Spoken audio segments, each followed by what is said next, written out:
Hello, you're watching the business headlines on HW News with me, Ali Azhar. The recent budget announcement by Finance Minister Nirmala Sitharaman was a mixed bag.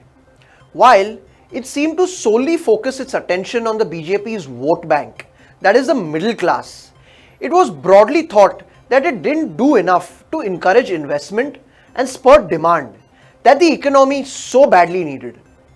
A couple of announcements were also viewed as a deterrent for the stock market, such as raising the effective tax rate to 42.74% on those earning in excess of 5 crore rupees in a year, which discourages foreign portfolio investors from participating.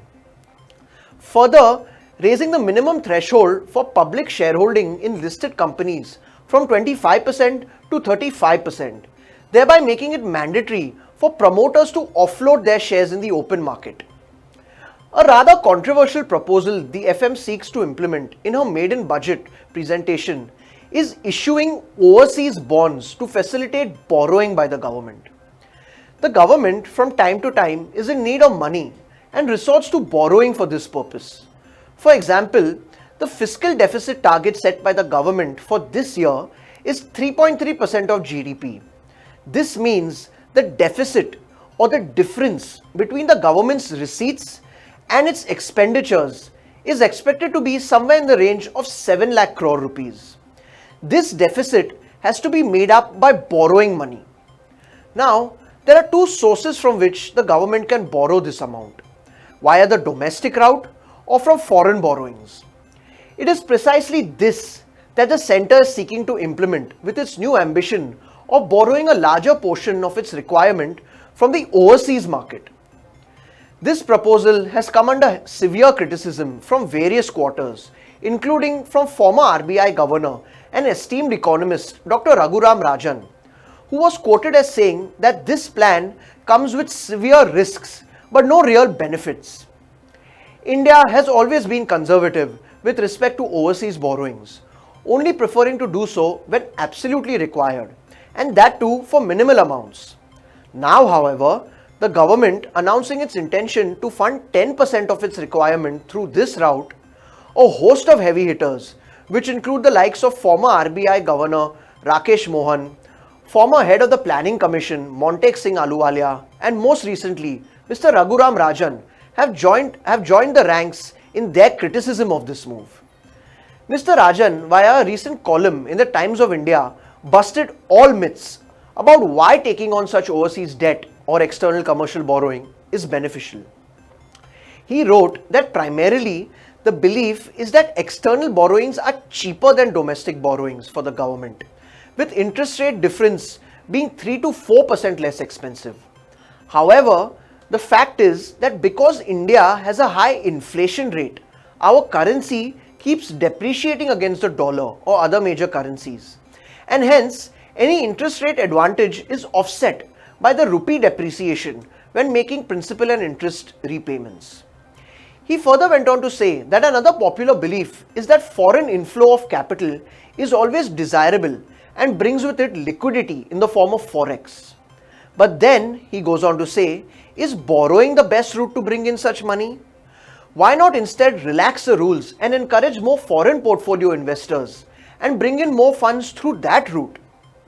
Also, by increasing our foreign debt, we are exposing ourselves to factors beyond our control, such as volatility in foreign markets. In regard to this, Mr. Rajan made a pertinent point when he said, would the foreign tail wag the domestic dog?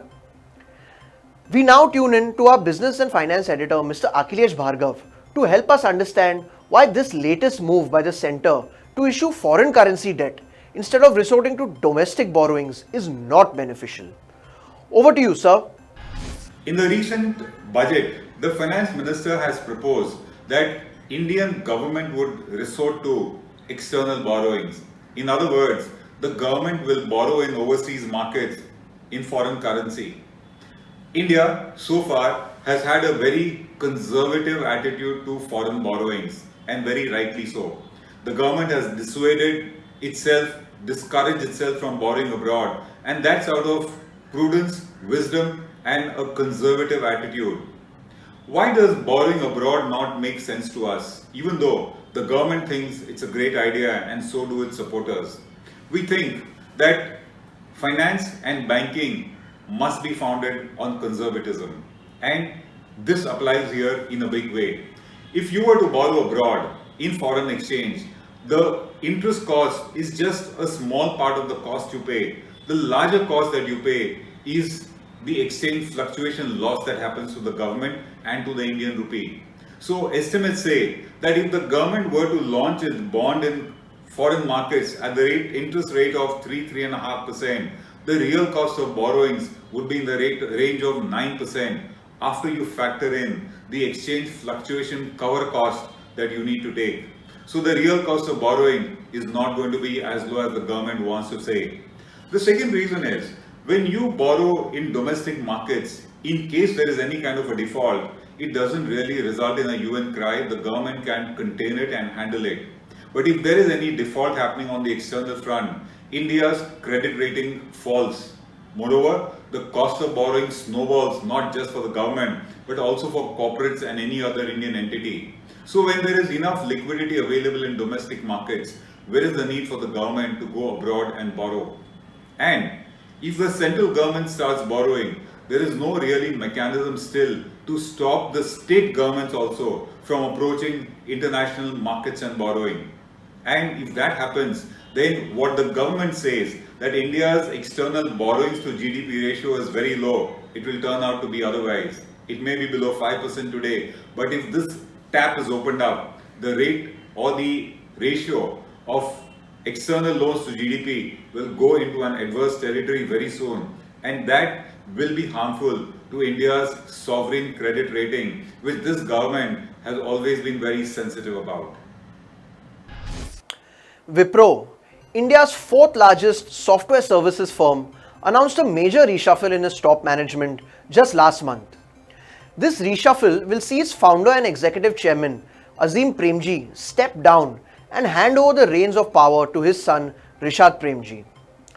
Keeping in tune with this theme, Mr. Azim Premji attended his last general meeting on Tuesday, in which he bid farewell to the shareholders of Wipro he served so well over the years. More than 5 decades of chairmanship of the company, with Mr. Premji at its helm, saw Wipro, which was a little-known producer of edible oils in 1966, transform itself into an IT giant with over $8.5 billion in revenue in the year ended 31st March 2019.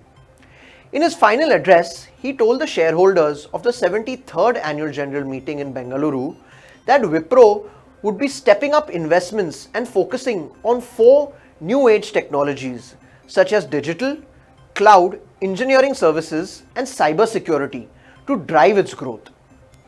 On the future leadership under his son, the outgoing chairman said that Rishad, who is the chief strategic officer and member of the board, would take over as executive chairman from 31st July. He further went on to say that his son brought new ways of thinking, experience and competence that will lead Wipro to greater heights. And he said that he has a deep understanding of the company, business strategy, culture and heritage. After stepping down from the executive role, Mr. Premji said he would dedicate most of his time and energy to philanthropic efforts of his foundation, the Azim Premji Foundation. Set up in 2001, his foundation works to improve access to primary education in India, including some of the most disadvantaged parts. It also helps in improving the lives of street children and the physically challenged. In addition, it also runs the Azim Premji University in Bengaluru. Azim Premji stands tall in India's short list of philanthropists. In a country where we believe that giving is for others to do, the total value of funds donated by him to date is around $21 billion, which is approximately 1,45,000 crore rupees, which also includes 67% of economic ownership of Wipro. In wealth terms, this is by far the highest by any Indian business tycoon towards charitable activities, and puts him in the top 5 globally, along with the likes of Bill Gates, Warren Buffett and George Soros. With Mr. Premji stepping down, it would truly be, as they say in common parlance, the end of an era. Thank you for watching HW News. This is me signing off. Have a great day.